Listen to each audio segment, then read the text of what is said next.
आज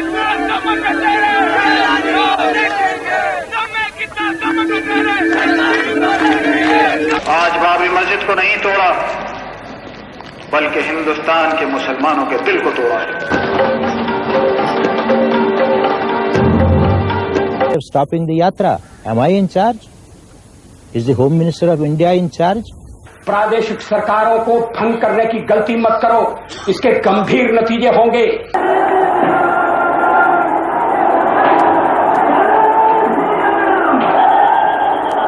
नमस्कार। राम जन्मभूमि का मंदिर हिंदुओं का बहुप्रतीक्षित मंदिर, जिसके लिए हजारों लाखों हिंदुओं ने कुर्बानी दे दी, अब वो शीघ्र ही बनने जा रहा है। प्रधानमंत्री नरेंद्र मोदी उस कार्यक्रम की, उस मंदिर का शिलान्यास करने जा रहे हैं। लेकिन आज हम चर्चा करेंगे आज से 30 साल पहले की। वो 30 साल पहले क्या हुआ था हमारे बांदा जनपद में, बुंदेलखंड के बांदा में, जो मध्य प्रदेश और दक्षिण तरफ से आने वाले सारे हिंदुओं का, सारे कारसेवकों का उत्तर प्रदेश में प्रथम द्वार था बांदा जनपद। यहां पर लाखों कारसेवक इकट्ठे थे। इन्हीं में एक थे राजकुमार शिवहरे, जो बाद में बांदा के सदर विधायक भी हुए। हम उनसे जानने का प्रयास करते हैं कि क्या हुआ था 30 साल पहले। तो आइए राजकुमार शिवहरे जी का स्वागत करते हैं। नमस्कार राजकुमार जी, नमस्कार। हम जानना चाह रहे हैं कि उस समय की घटना क्या हुई थी, कैसे इस आंदोलन को धार मिली थी, कैसे आप एक हीरो बनकर के उभरे थे इस आंदोलन के। देखिए, हम लोग हीरो तो नहीं कह सकते, लेकिन हम लोग बजरंग दल के कार्यकर्ता थे। उस समय मैं बजरंग दल का नगर संयोजक था बांदा का। तो संगठन, संघ के स्वयंसेवक होने के नाते संगठन की तरफ से जिम्मेदारी मिली थी कि संगठन के काम को आगे बढ़ाना है। तो उसी दिशा में उस समय मुलायम सिंह जी की सरकार थी। राम जन्मभूमि का आंदोलन चरम पर था। देश भर के कार्यकर्ताओं के मन में राम मंदिर बनाने के लिए जुनून था। तो जब पहली बार 30 अक्टूबर को वहां अयोध्या में कारसेवकों के ऊपर गोली चली, तो पूरे देश भर में तूफान सा आ गया। कार्यकर्ताओं में एक जोश, एक उमंग, एक इस तरह की लहर हो गई कि वहां पर इतने कार्यकर्ता मार दिए गए, कारसेवक मार दिए गए, और हम लोग यहाँ हैं। तो एक तरह का पूरी सरकारों के प्रति, केंद्र सरकार के प्रति, प्रदेश सरकार के प्रति हिंदू भावनाओं में बड़ी आग लगी थी कि भाई हम किस तरह से अपने आराध्य देव भगवान श्री राम के दर्शन करने के लिए वहां पहुंचे। इसी क्रम में देश भर से कार्यकर्ता, बांदा के रास्ते से भी लाखों कार्यकर्ता जा रहे थे पैदल। तो उसी क्रम में विजय राजे सिंधिया राजमाता उस समय जो है हमारी सक्रिय राजनेता थी, भाजपा की नेता थी, और सुश्री उमा भारती जी, उनको यही बांदा में अंडर कस्टडी प्रशासन ने रखा था। तो जब 30 अक्टूबर की घटना हो गई तो उमा जी ने पूरे देश में घूम के इस आंदोलन के लिए जोर शोर से प्रचार प्रसार किया था। तो उनको अपने मन में एक आत्मग्लानि हुई कि मैं पूरे देश के कार्यकर्ताओं को आह्वान करती रही और आज के दिन मैं वहां नहीं पहुंच पाई। इस बात का उन्हें बहुत दुख था। तो उस दुख को अब वो कैसे व्यक्त कर सकती थी, तो उन्होंने जो हम लोगों को बताया कि भाई इस दुनिया में अगर किसी को कुछ अपने दुख का इजहार करना हो तो सबसे प्रिय वस्तु का दान करना चाहिए। तो उन्होंने कहा कि मुझे अपने सबसे ज्यादा प्रिय थे अपने केश, बालों का। तो उन्होंने अपने बालों को त्यागने का निर्णय लिया। तो इसी क्रम में हमारे यहाँ महेश्वरी देवी मंदिर का मंदिर है, तो उसी स्थान पर जाके उन्होंने अपना केश मुंडन करवाया। लेकिन हम तो जानना चाह रहे हैं कि आखिर कैसा, मतलब कैसे क्षण थे वो, कैसे वो उमा भारती जी यहाँ पर आई और कैसे आपसे मिली, और आपके अंदर क्या जुनून था उस समय? हम लोग उस समय अंडरग्राउंड थे, पुलिस हम लोगों को ढूंढ रही थी, बजरंग दल के कार्यकर्ता थे, संगठन का काम करते थे। तो हमारा काम इतना ही था कि कार्यकर्ताओं को इकट्ठा करना, संगठन के प्रति सक्रियता पैदा करना और सरकार के प्रति अपना आक्रोश, जगह जगह पुतले फूंकना, सरकार का खिलाफ वो करना। तो हम भी उसी क्रम में अपने कार्यकर्ताओं के साथ इकट्ठा थे। तो उमा भारती जी का बुलावा पहुंचा महेश्वरी देवी मंदिर से कि कोई कार्यकर्ता यहाँ पर ऐसा हो जिसके पास अपनी खुद की गाड़ी हो और गाड़ी चलाना जानता हो और जो हमको अयोध्या पहुंचा सके, जिसके अंदर भावना हो। तो उन्होंने हमको वो जानती नहीं थी, लेकिन उन्होंने ऐसा कार्यकर्ताओं से पूछा तो उन्होंने कहा हाँ यहाँ का बजरंग दल का नगर संयोजक है राजकुमार, तो उसको हम बुला देते हैं। तो उन्होंने कहा बुलाओ उसको। तो उनके बुलाने पर फिर हम वैष्णो देवी मंदिर गए। उन्होंने हमें अलग से बुला के बात किया कि तुम हमको अयोध्या पहुंचा सकते हो। तो चूंकि मैं भी नया नया युवावस्था था, जोश था, तो मैंने कहा कि हाँ, हमें भी बड़ा अरमान था कि हमारे भी दर्शन हो जाए भगवान के। तो मैंने कहा हाँ पहुंचा सकता हूं। तो उन्होंने कहा कैसे पहुंचाओगे? तो मैंने कहा कि मैं ठीक है, मैं योजना बनाता हूं, अपने सीनियर से बात करता हूं। तो फिर उनको हम अपनी गाड़ी में बैठा, उन्होंने गाड़ी लेके आओ। तो हम अपनी फिर मारुति वैन, उस समय हम नई नई लाए थे, तो मैं मारुति वैन लेके आया, फिर उनको बैठाला। उन्होंने कहा चलो मुझे केन नदी में स्नान करा के लाओ। तो केन नदी में हम उनको स्नान कराने के लिए ले गए।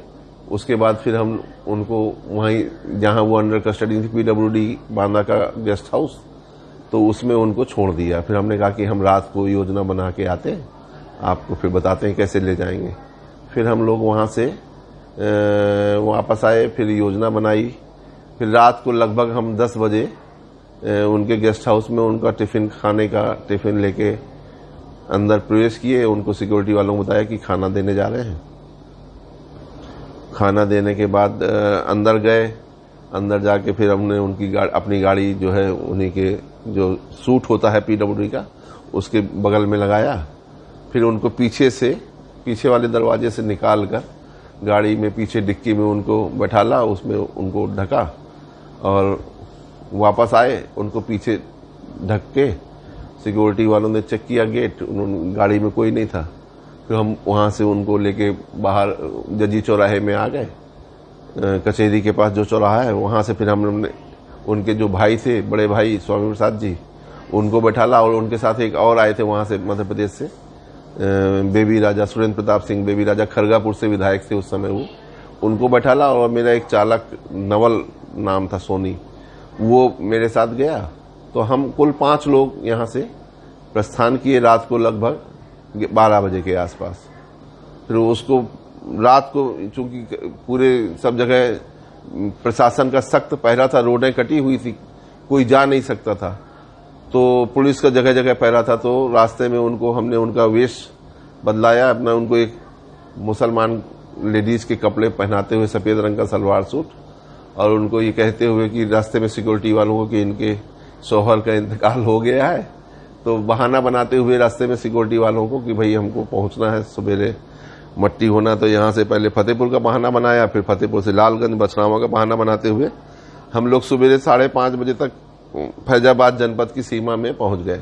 वहां कर्फ्यू लगा था फैजाबाद जनपद में। तो उन्होंने कहा कि भाई यहाँ से हम आगे नहीं जाने दे सकते, फैजाबाद जिले में कोई प्रवेश नहीं हो सकता, इतनी बड़ी घटना घट गई है।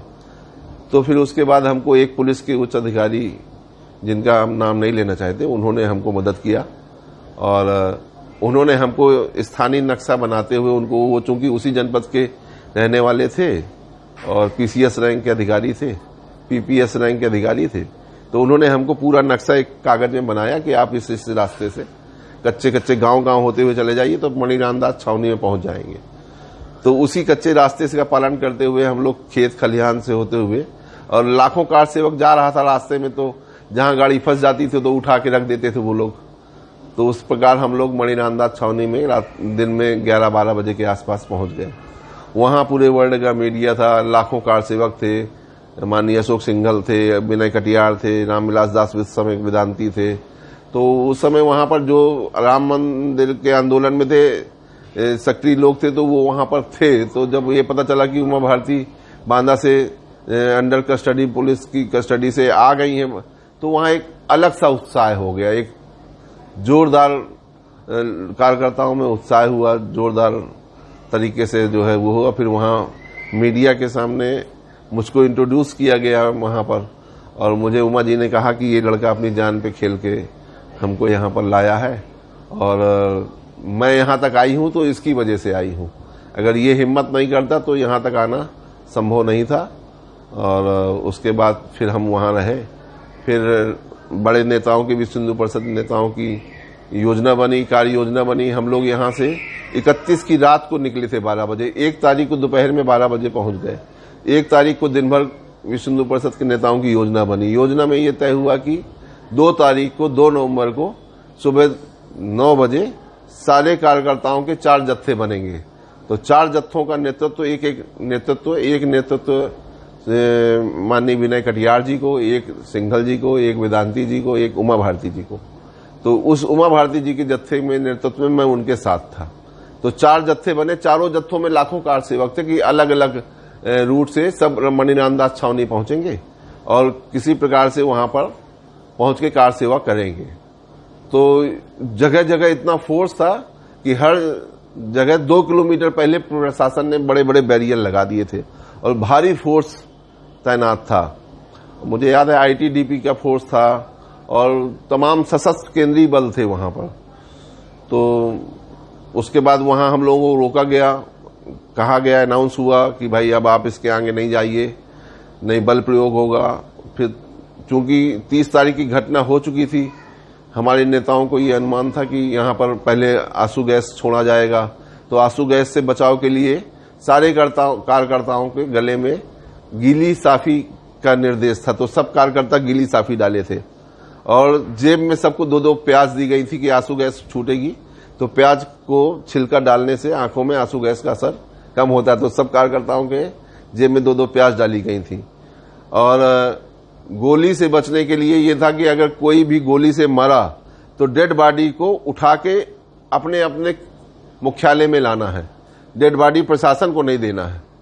तो चाहे चारपाई ही मांग के लाना पड़े, कंधे में लाद के लाना पड़े, ये सब समझा दिया गया था 1 तारीख को कि डेड बॉडी किसी कार्यकर्ता की प्रशासन के हाथ में।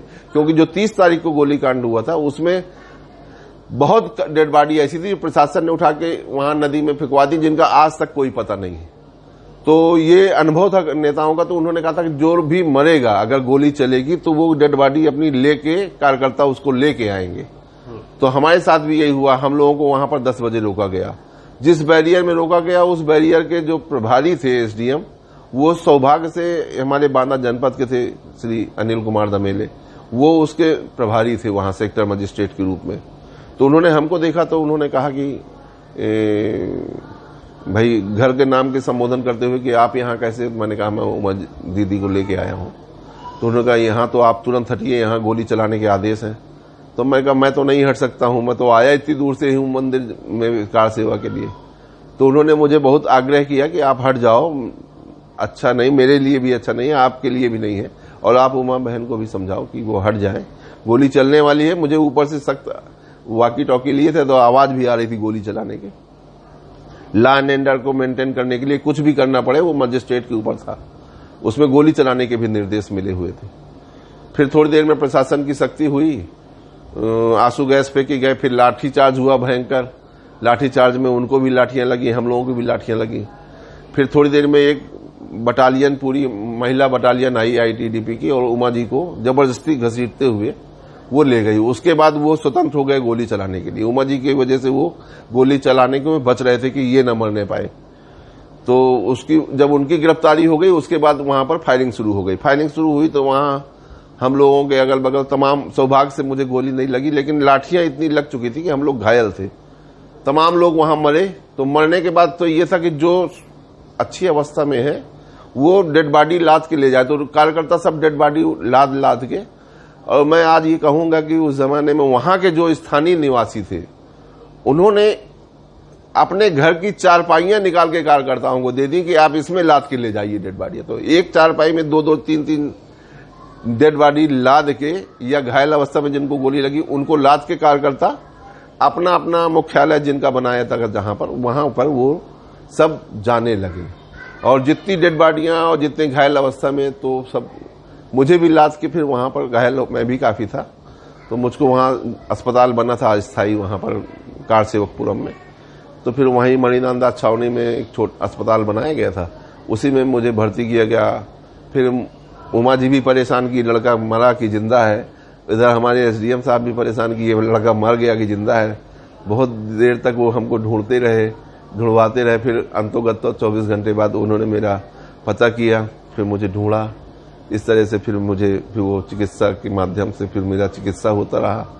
फिर मैं उमा जी मुझे बांदा, क्योंकि यहाँ पर मेरे परिवार की गिरफ्तारी हो गई, पिताजी की हो गई, बहुत कटु अनुभव रहा परिवार का मेरी वजह से, और उन्हें काफी कष्ट उठाना पड़ा। लेकिन आपको जरा भी ये महसूस नहीं हुआ कि आप जिस जगह पे जा रहे हैं वहां पर आपको भी गोली लग सकती है, जीवन समाप्त हो सकता है? उस समय माहौल ऐसा था कि अगर हम वहां मर जाते तो हमें ज्यादा खुशी होती, इसलिए कि ये मन में क्या आया था मन में तूफान था कि अगर हम मर जाएंगे तो कम से कम बलिदानी कहलाएंगे। नई उम्र थी, नया जोश था, तो मरने का कोई ये नहीं था। मरने का तो ये था कि मर ही जाए तो ज्यादा, मरेंगे तो कम से कम पूरे जिले में नाम होगा परिवार का और जनपद का, और ये होगा कि भाई संगठन के लिए और अपने धर्म के लिए मरे हैं। तो उस समय उम्र के हिसाब से ये सब विचार, जितने कार्यकर्ता थे वहां पर, वो मरने के लिए तो कोई मरने के लिए होते तो गोली चलाने में आगे क्यों बढ़ते वो। इसलिए मरने का तो 1% मुझे लगता है, जितने कार्यकर्ता थे वहां लाखों, किसी को डर नहीं था मरने का, बल्कि उत्साह था बहुत ज्यादा।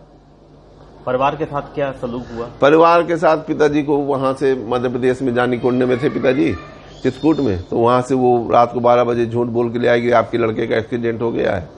उनको पुलिस ने वहां जेल में रखा। फिर छोटे भाई हमारे थे, उनको उन्होंने उठा लिया, फिर घर की कुर्की के लिए निकाल दिया। लेकिन मैं बांदा नगर के उस समय के बार एसोसिएशन का, वकीलों का बहुत आभार आज भी करता हूं कि पूरा बार एसोसिएशन और पूरे वकील सब मीडिया के वहां कोर्ट के सामने खड़े हो गए कि भाई कुर्की के आदेश आप कैसे करेंगे, कौन वो क्रिमिनल और अपराधी कि आप उसकी कड़की कर रहे हो। तो इस तरह से उन्होंने, बांदा की जनता ने बहुत साथ दिया, वकीलों ने बहुत साथ दिया, संगठन ने बहुत साथ दिया, और आंतोगत तो अब इस पीड़ा से कुछ दिनों बाद मुक्ति मिली परिवार को। लेकिन अच्छा है, अच्छा अनुभव रहा देश के लिए, समाज के लिए। आज सोचते हैं उस अनुभव को याद करते हुए तो कैसा गर्व का महसूस होता है। क्या आप कम से कम उससे एक आंदोलन का हिस्सा थे? हाँ, अब चूंकि कार्यकर्ता है पार्टी के, तो अब बचपन से ही आदत थी संघर्ष में भाग लेने की, तो गर्व का अनुभव तो होता ही कि इस आंदोलन में हम भी एक छोटे से कार्यकर्ता के रूप में सम्मिलित होने का मौका मिला, हम लोगों को सेवा करने का। अब मंदिर बनने जा रहा है, सारी बाधाएं खत्म हो चुकी हैं, तो क्या सोचते हैं? मन को आत्मिक रूप से प्रसन्नता होती है कि इस मंदिर निर्माण में जो है इतने कार्यकर्ताओं का बलिदान हुआ है, हम लोगों को भी पार्टिसिपेट करने का मौका मिला। ये तो भगवान की कृपा थी, हनुमान जी की कृपा थी कि हमको भी इसमें भाग लेने का मौका मिला। कोई ऐसे आपके साथी थे जो वहां पर जिनके साथ शारीरिक क्षति हुई हो, जो खत्म हो गए? बांदा से तो हमारे साथ नहीं, बांदा के कार्यकर्ता तो नहीं थे, चूंकि मैं उमा जी के साथ चला गया था यहाँ से, और वहां पर इतना मौका नहीं मिला था कि किसी से दोस्ती हो सके। तो वहां तो सब बिल्कुल भाइयों के बराबर प्रेम था। जो भी कार्यकर्ता अगल बगल थे, कोई राजस्थान का था, कोई गुजरात का था, कोई कर्नाटक का था, कोई आंध्र का, पूरे देश भर का कार्यकर्ता था, और सबको एक था कि ये हमारे कार्यकर्ता हैं, और एक धर्म के प्रति जो है सबका समर्पण था, भगवान राम के प्रति सबका ये था कि हमारे आराध्य देव हैं, हमें तो जाने जाना है इनके लिए, तो राम काज की ने बिना मोहि कहा विश्राम वाला, वो तो फार्मूला था सबके मन में। कहते हैं उमा जी ने आपको फिर इसका उमा जी ने तो हमारे लिए, हमारे परिवार के लिए जितना किया है उसका तो मैं आजीवन ऋण उनका नहीं चुका सकता। उन्हीं की वजह से, उन्हीं की कृपा से हम, वो लड़के मुझको टिकट दिला के लाई, लड़के उन्होंने मुझे विधानसभा के चुनाव जिताया। आज जो भी हैं हम अगर राजनीति में, तो उन्हीं की देन है, उनका ऋण तो नहीं चुका सकता आजीवन।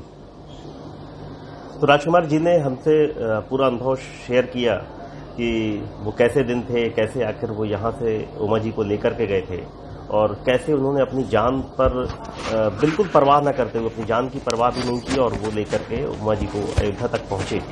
और मतलब उनके तो रोंगटे खड़े हो ही रहे हैं, साथ में हम लोग भी अगर ये सुन पा रहे हैं कि कैसे कैसे आंदोलन हुए थे उस समय पे, जब लोगों ने अपने जीवन का बलिदान कर दिया था उस राम मंदिर के लिए, जो आज पूरा होने जा रहा हिंदुओं का सपना। हमारे चैनल को सब्सक्राइब करने के बाद घंटी जरूर दबाएं, और वीडियो कैसा लगा ये हमें कमेंट में जरूर बताएं।